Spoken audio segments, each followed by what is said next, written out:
My name is James Fallows. My latest book is called China Airborne.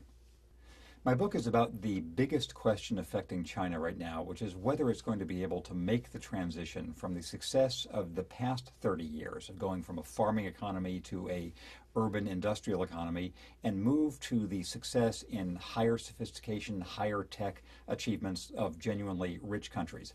I tell it through the medium and the lens of the aerospace ambitions that are the one part of the ambitions of the famous 12th Five-Year Plan, and that I, as a pilot, had a surprising and unique opportunity to see as I traveled around the extent of China.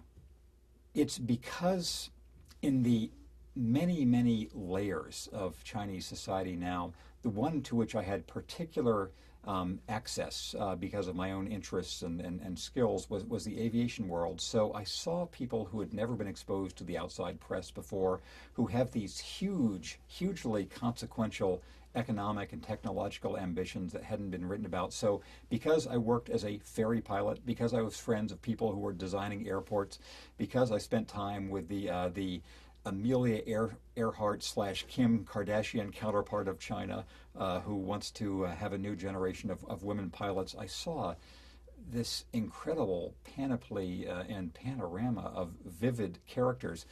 Their counterparts exist if you are talking about the computer industry or about the scrap metal industry or about any other field you want. These are the ones I came across, and so that's the cast of characters I wanted to describe.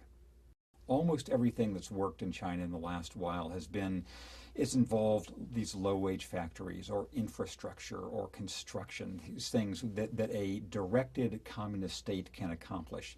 If it wants to build its own future Boeings and also GEs and Apples and Siemens and Mitsubishis and the kind of corporations that provide real wealth and are not just assembling products but are creating them and designing them, it's going to need a different sort of evolution in rule of law and the balance between freedom of expression and governmental control and all those things which are so important to individual Chinese people and will affect its impact on the world. You see here too.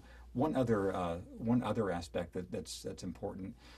I often felt during my time in China since 2006 that its environmental predicament was the most important barrier and threat to China's own internal prospects, but also its influence on the rest of the world. You see that in its aerospace ambitions, which have great potential to increase environmental problems, but people are working there very hard, as they are in other aspects of China's development, to mitigate and indeed greatly reduce the environmental effect. So anything I wanted to tell about China, I could tell through this story, and that's why I decided to write this book.